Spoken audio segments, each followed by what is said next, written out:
Bismillahirrahmanirrahim. Alhamdulillah wassalatu wassalamu ala Rasulillah wa ala alihi wa sahbihi wa mawalah wa la haula wa la quwata illa billahi wa ba'du. Baik, kita lanjutkan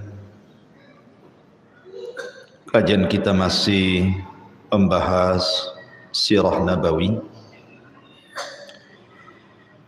dan kita masih masuk pada periode awal Nabi SAW menginjak kota Madinah.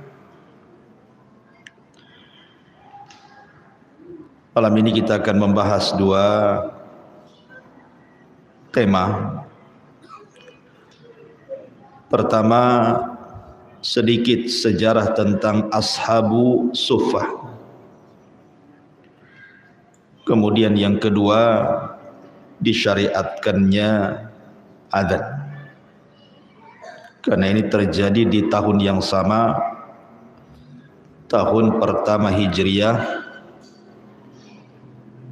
Nabi SAW berada 1 tahun setelah hijrah beliau ke kota Madinah. Ma'asyiral muslimin yang dimuliakan Allah Subhanahu wa taala, apa yang disebut dengan ashab as-suffah di sini? Kita tahu bahwa ketika Nabi SAW datang ke kota Madinah dan belum ada peralihan kiblat, masih berkiblat ke Baitul Maqdis selama 16 bulan. Baru setelah 16 bulan, maka kemudian Nabi SAW diperintahkan Allah untuk mengalihkan kiblat, dan itu betul-betul berubah 160 derajat.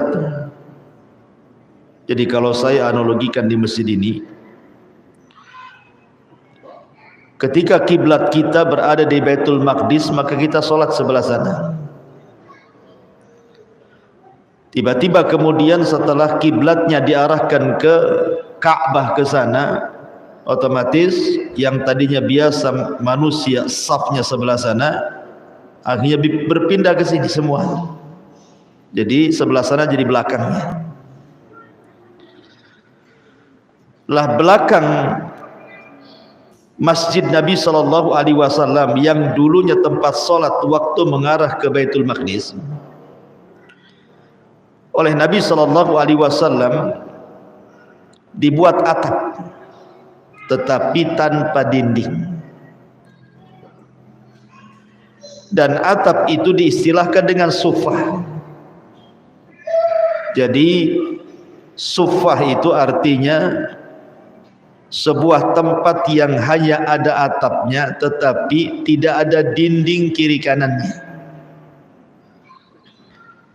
Lah ashabus suffah itu tinggal di situ, di belakang masjid Nabi SAW. Siapapun yang kemudian tinggal di situ, tidur di situ, berarti mereka adalah ashabu suffah.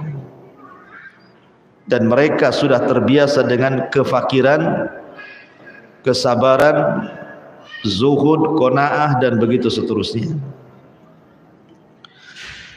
Ashabu suffah sendiri dari segi bilangan atau jumlah itu memang terkadang tambah, terkadang berkurang. Tetapi yang menetap, kata para ulama, sekitar 70 sampai 100 sahabat. Itu yang menetap. Adapun yang tidak menetap, ya kadang-kadang bisa lebih daripada 100. Karena ashabus suffah sendiri terbagi menjadi 4 kelompok. Ashabus suffah sendiri terbagi menjadi 4 kelompok. Kelompok yang pertama tentunya adalah kelompok muhajirin. yang mereka datang dari Mekah hijrah ke kota Madinah tidak punya apa-apa. Mereka hanya membawa pakaian di badan.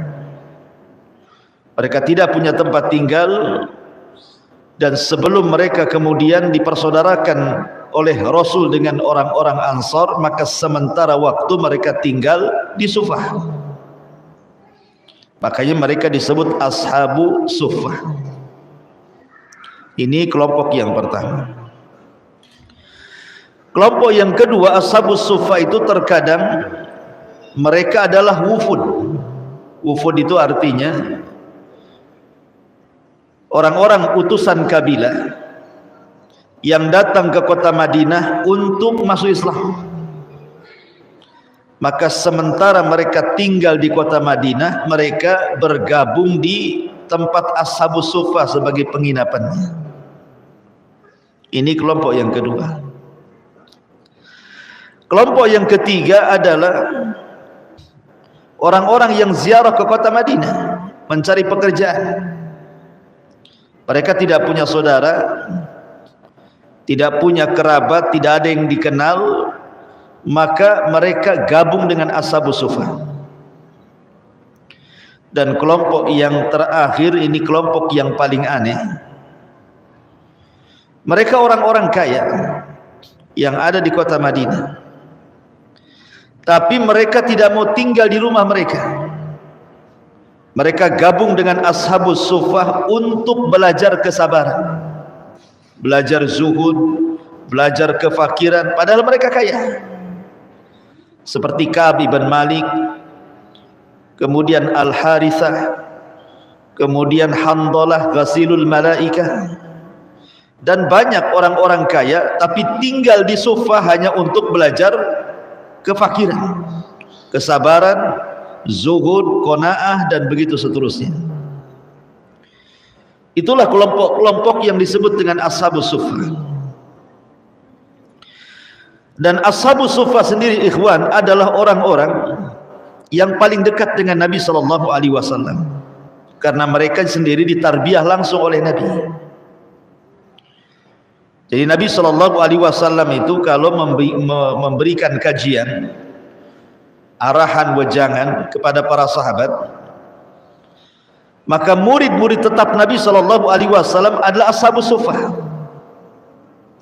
Sehingga wajar dari Ashabus Sufah ini keluar para muhaddisin ahli hadis, para qurra, pakar-pakar Quran, para mujahidin ahli-ahli jihad, dan orang-orang hebat dalam Islam. Walaupun mereka kebanyakan orang susah yang tinggal di belakang masjid Nabi SAW yang hanya beratap tanpa berdinding. Anda bisa bayangkan kalau seandainya masjid ini terbuka dinding kiri kanan hanya ada atap saja. Sementara kondisi kota Madinah itu kalau panas, cuacanya panas sekali, kadang berdebu, kalau dingin, dingin sekali. Berarti mereka sudah terlatih dengan kesabaran, ikhwan. Sebut saja Abu Hurairah radhiyallahu anhu adalah Ahlus Sufah yang berhasil menjadi seorang tokoh dalam ilmu hadis, sahabat yang paling banyak hafalan, di atas 5.000 hadis yang sampai kepada kita. Bahkan terbanyak dari seluruh para sahabat Nabi SAW adalah Ashabus Sufah Abu Hurairah. Siapa yang tidak kenal Abu Hurairah? Hampir nama Abu Hurairah itu disebut apabila kita membacakan hadis-hadis Nabi SAW. Kalau di masjid-masjid setiap Jumat disebut tuh sebelum khatib naik mimbar, An Abi Hurairah radhiyallahu an qala Rasulullah sallallahu alaihi wasallam. Abu Hurairah disebut hampir di semua masjid. Siapa Abu Hurairah itu? Ashabus Sufah. Menjadi pakar hadis dunia, rujukan dunia hadis Nabi SAW dari Abu Hurairah. Atau kita kenal sahabat yang masyhur adalah Abu Dzar Al-Ghifari. Ashabus Suffah, Abu Dzar Al-Ghifari. Kemudian kita kenal Salman Al-Farisi. Siapa yang tidak kenal Salman Al-Farisi? Orang yang berputar-putar dari negaranya sampai ke kota Madinah, bolak-balik masuk agama sampai terakhir memeluk Islam. Ashabus Suffah. Kemudian Handalah, Ghasilul Malaikah. Ketika dia sudah menggauli istrinya tidak sempat junub, kemudian dipanggil jihad, mati syahid dalam kondisi junub. Ketika meninggal, para malaikat turun sibuk untuk memandi besarkan ruhnya, maka disebut Ghasilul Malaikah, melahirkan para mujahidin dan para syuhada. Kemudian ada namanya Hudzaifah ibnul Yaman, pemegang rahasia Nabi SAW. Semua hadis-hadis fitnah dihafalnya. Bahkan nama-nama orang munafik ada di tangannya. Yang tidak diketahui Abu Bakar, Umar, Utsman, Ali dan semua sahabat tidak tahu nama-namanya kecuali Hudzaifah ibnul Yaman. Sampai-sampai Umar datang kepada Hudzaifah dan mengatakan, "Ya Hudzaifah, asammanin Nabi sallallahu alaihi wasallam anni munafiq." Kata Umar, "Ya Hudzaifah, ada enggak Nabi menyebut-nyebutku bahwa aku termasuk munafik?" Umar saja tanya sama Hudzaifah. Padahal Umar itu orang kepercayaan Nabi, tidak diberitahu juga. Hudzaifah ibnul Yaman, Ashabus Suffah. Kemudian kita kenal juga Ashabus Suffah adalah Khabbab ibn Arad. Ma'ruf Khabbab ibn Arad. Kemudian Abdullah ibn Mas'ud radhiyallahu anhu. Abdullah ibn Mas'ud yang direkomendasikan Rasul untuk diambil Al-Qur'annya. Kemudian di sana ada Suhaib ibn Sinan Ar-Rumi. Kemudian di sana ada Salim ibn Ubaid Al-Ashja'i. Kemudian Safwan ibn Bayda Al-Fahri. Kemudian Talha ibn Amr An-Nadhari. Kemudian Zaid ibn Khattab. Kemudian juga Hubaib ibn Yasak ibn An'abah. Dan banyak lagi, ada Ka'ab ibn Malik, Wasilah ibn Asqa, termasuk Irbad ibn Sariyah yang meriwayatkan hadis Nabi SAW tentang nasihat Rasul di Haji Wada.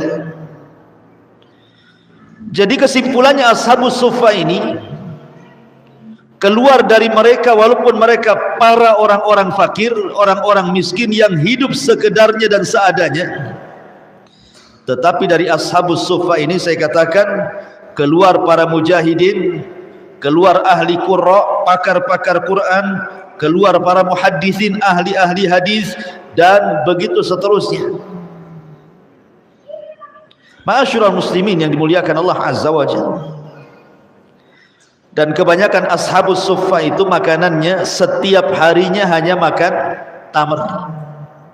Jadi Rasul menjatah dua orang itu makanan satu hari itu satu mud tamar. Satu mud itu begini, dibagi dua orang, itu makan 3 kali, pagi, siang, sore. Hanya makan tamar. Antum tahu tamar? Tamar itu kurma kering. Kalau kurma basah namanya rutab. Sampai akhirnya karena hari-hari asik tamar saja dimakan, mereka mengeluh kepada Rasulullah, "Ya Rasulullah, ihtaraqat butununa bitamri," katanya. "Rasul, terbakarlah perut-perut kami dengan tamar. Hari ini tamar, besok tamar, lusa tamar, semua tamar." Sabus makanannya tamar aja ini.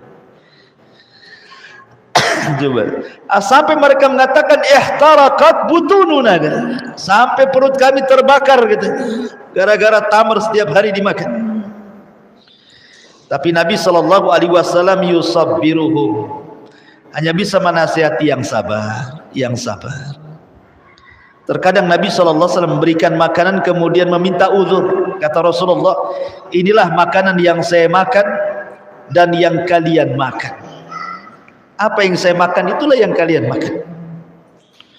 Dan keluarga Rasul tidak pernah kenyang sejak hijrah kota Madinah sampai wafat.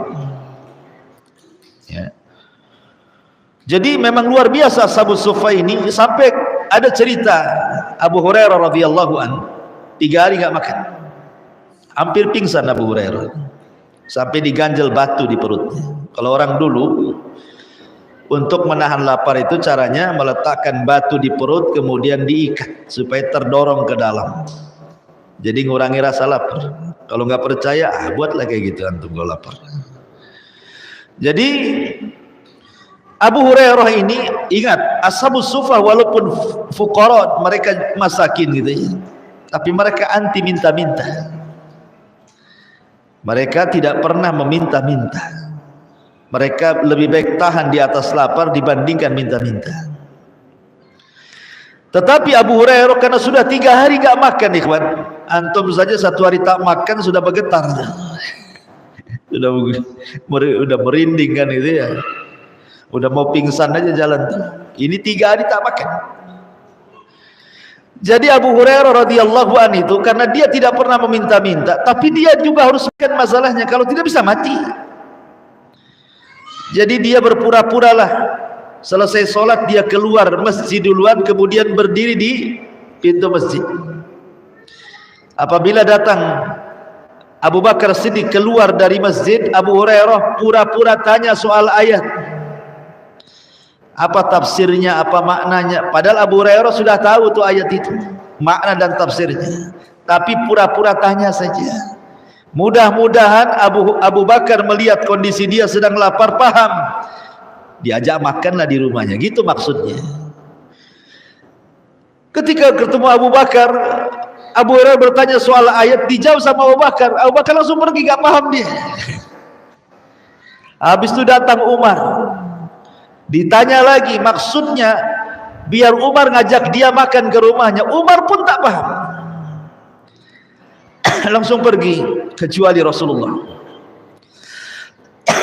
Rasulullah sallallahu alaihi wasallam paham dengan kondisi Abu Hurairah.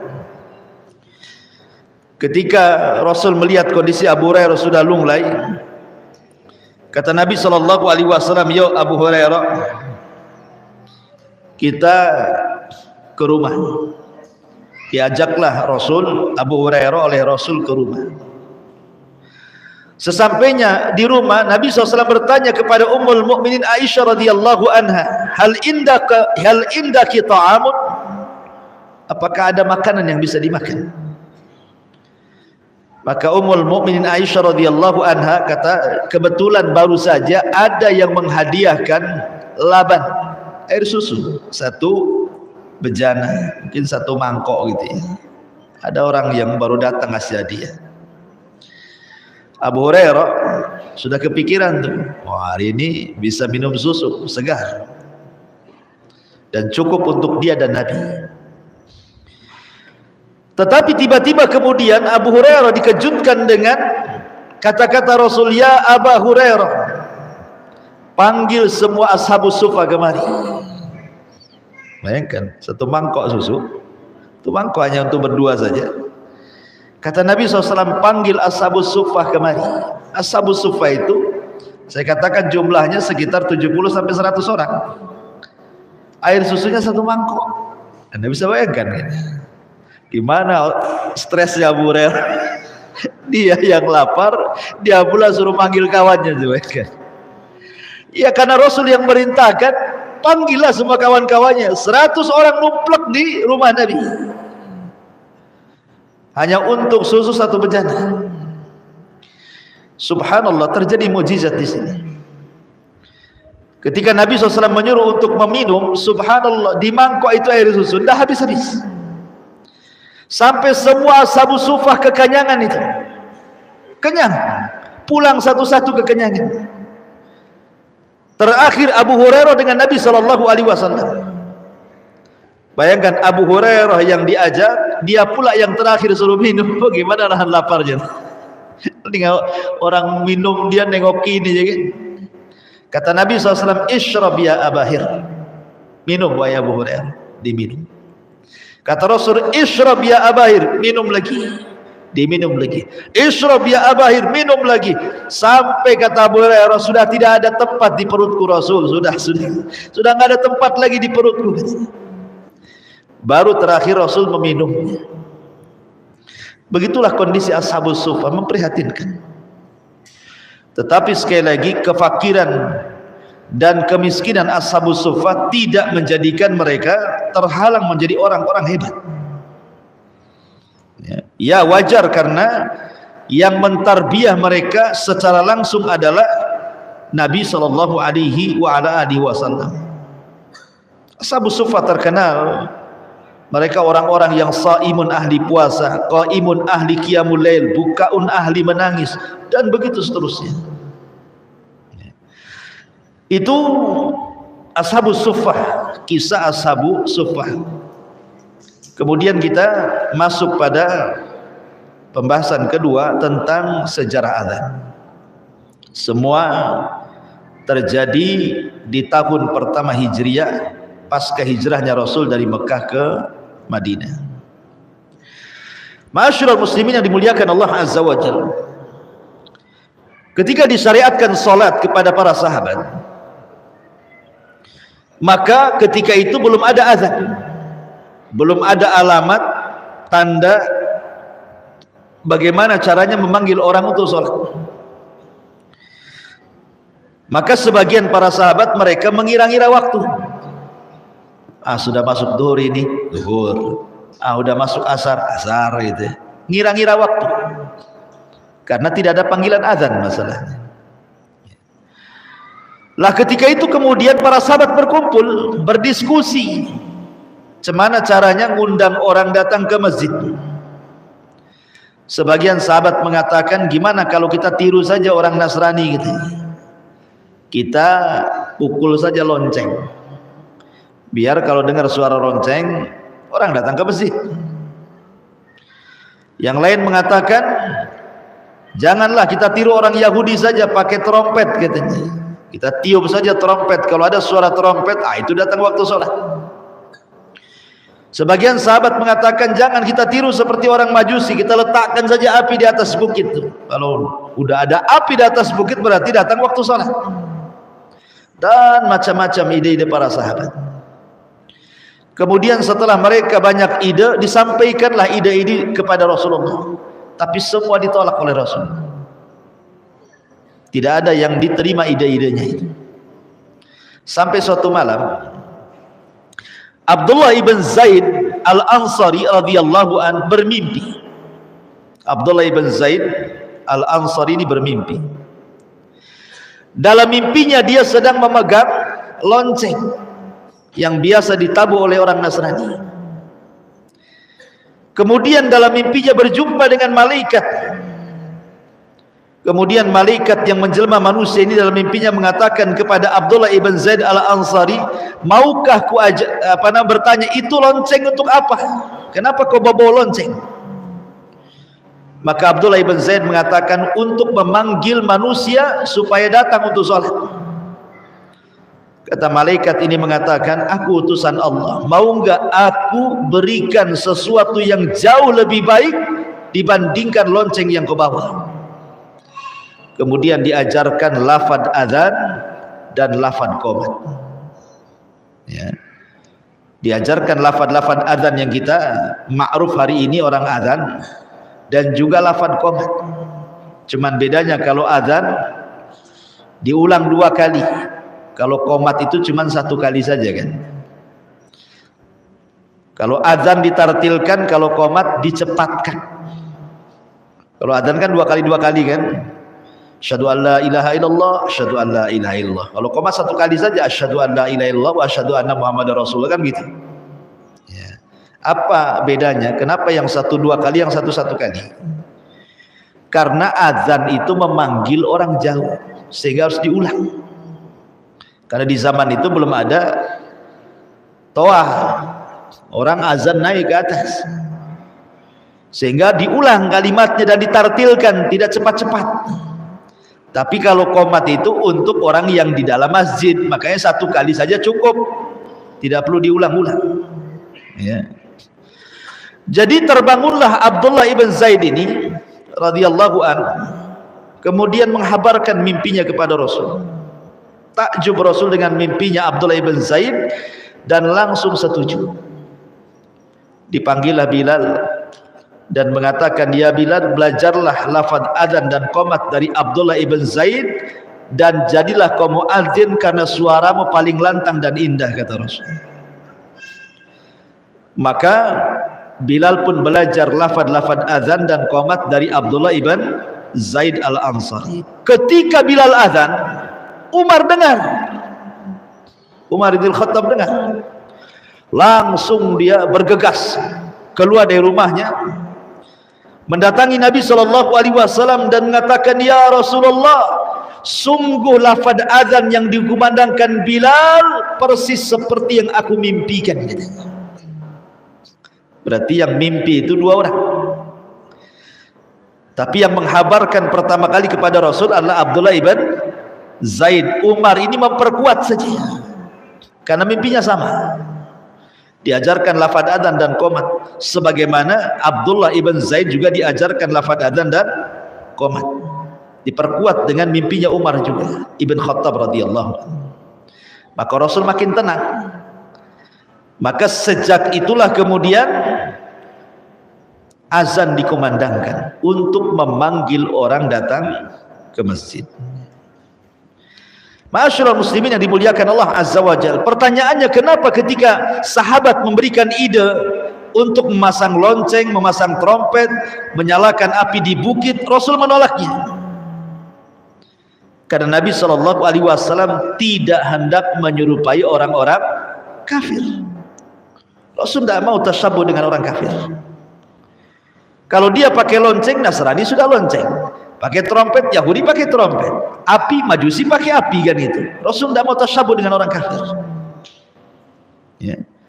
Kemudian yang kedua, Rasul SAW hendak mengajarkan kepada kita kenapa memilih azan dan tidak memilih trompet, lonceng ataupun api.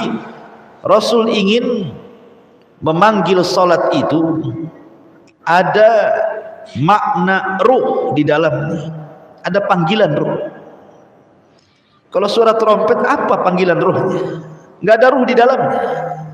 Suara trompet saja atau suara lonceng saja. Tapi suara adzan ini ada panggilan ruh, ada ruh di dalamnya. Ada makna-makna yang indah dari kebesaran-kebesaran Allah. Allahu Akbar, Allahu Akbar. Dan Nabi SAW cerdas memilih Bilal, karena Bilal itu sudah lantang, indah suaranya.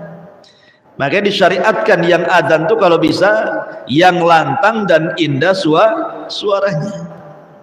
Sampai-sampai Al-Imam Ibnu Hajar membahas tentang ada dua orang muazzin, yang satu dibayar, yang satu free, gratis. Yang free gratis ini suaranya tidak indah, ngagetin orang. Itu. Tapi yang dibayar ini suaranya indah. Lebih baik mana? Yang satu dibayar indah suaranya, yang satu pula tak dibayar tak indah pula suaranya, ngagetin orang, bahasa saya. Maka kata Imam Ibnu Hajar, pilihlah yang dibayar, karena azan itu perlu keindahan suara dan kelantangan. Karena biasanya lafaz-lafaz azan yang indah akan semakin indah lagi dengan suara muadzin. Sampai-sampai ada seorang mu'allaf dari Perancis cerita, seorang mu'allaf dari Perancis, ya, ada dua masjid, yang satu indah sekali azannya, mendorong dia ingin ke masjid. Yang satu ngagetin tuh azannya, suaranya grebek, gak jelas. Apa kata dia? Yang ini hampir-hampir saya keluar dari agama saya, katanya. Yang ini memperkuat agama saya. Sampai ngomong gitu, ya. Yang ini hampir-hampir saya pindah lagi ke agama saya gara-gara suara adzannya jelek itu. Dia bilang ngomong gitu dia. Yang ini untung ada dia, sehingga aku istiqomah lagi, katanya. Coba gara-gara suara adzan, orang mau balik lagi ke agamanya. Ya. Makanya lihat orang-orang barat itu, sebagian mereka terkadang masuk Islam gara-gara mendengar indahnya suara azan. Ya, karena dalam suara azan itu ada ruhnya. Selain memang lafadznya memang sangat indah sekali, maka akan semakin indah dengan suaranya. Makanya yang dipilih Bilal. Bilal lantang indah suaranya. Ma'asyiral muslimin yang dimuliakan Allah Azza wa Jalla. Dan muadzin itu pekerjaan yang sangat mulia. Ketika Allah Subhanahu wa taala berfirman dalam surah Fussilat, "Wa man ahsanu qawlan mimman da'a ila Allah wa amila salihan wa qala innani minal muslimin." Dan siapakah yang lebih baik perkataannya daripada orang-orang yang menyeru kepada Allah, mengerjakan amal saleh dan berkata, sungguh aku termasuk orang-orang yang menyerahkan diri kepada Allah. Waman ahsanu qaulan, siapa lagi yang lebih indah suaranya? Sebagian ahli tafsir mengatakan bahwa ayat ini turun kepada para muadzin. Maknanya para muadzin itu adalah orang yang paling indah suaranya.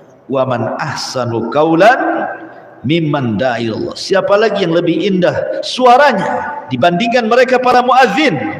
Karena mereka yang menyeru manusia untuk menuju Allah.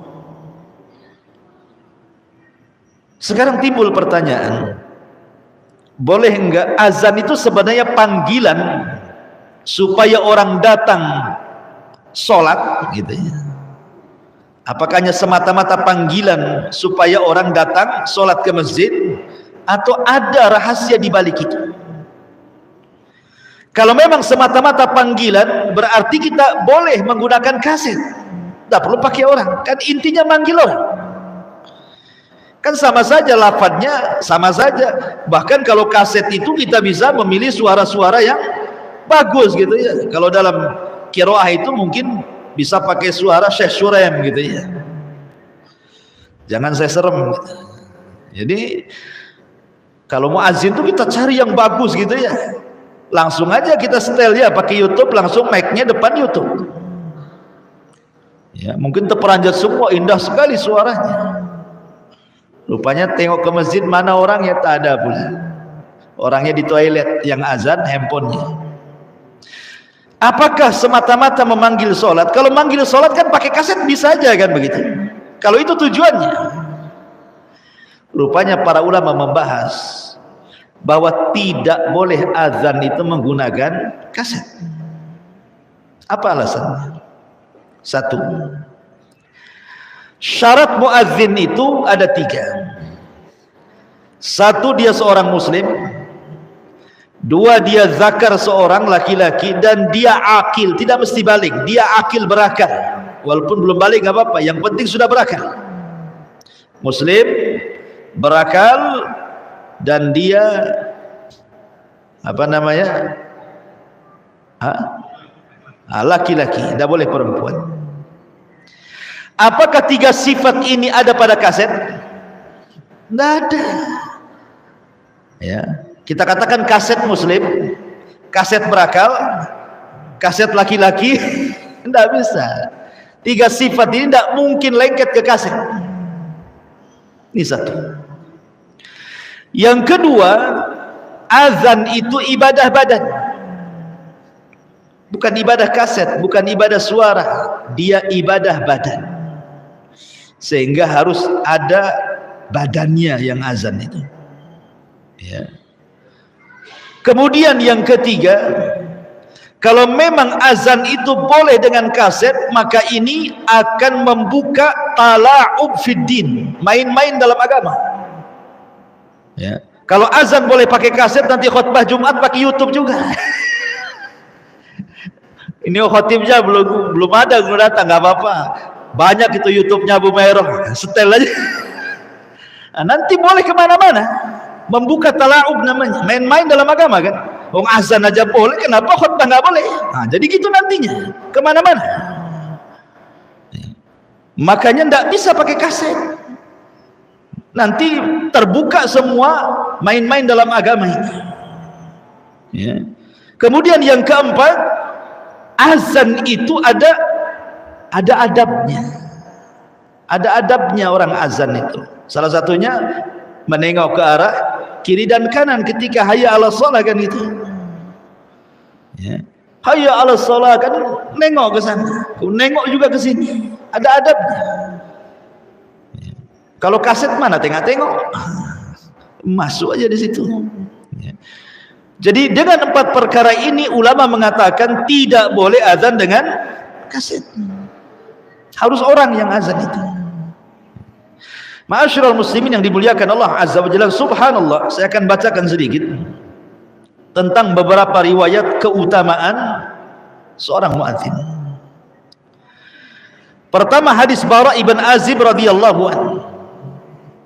Anna Nabiy sallallahu alaihi wasallam qala: Inna Allah wa malaikatahu yusalluna 'alas saffil muqaddam wal muadzin yughfar lahu mada sautihi wa yusaddiquhu man sami'ahu min ratbin wa yabisin wa lahu mithlu ajrin man sallama.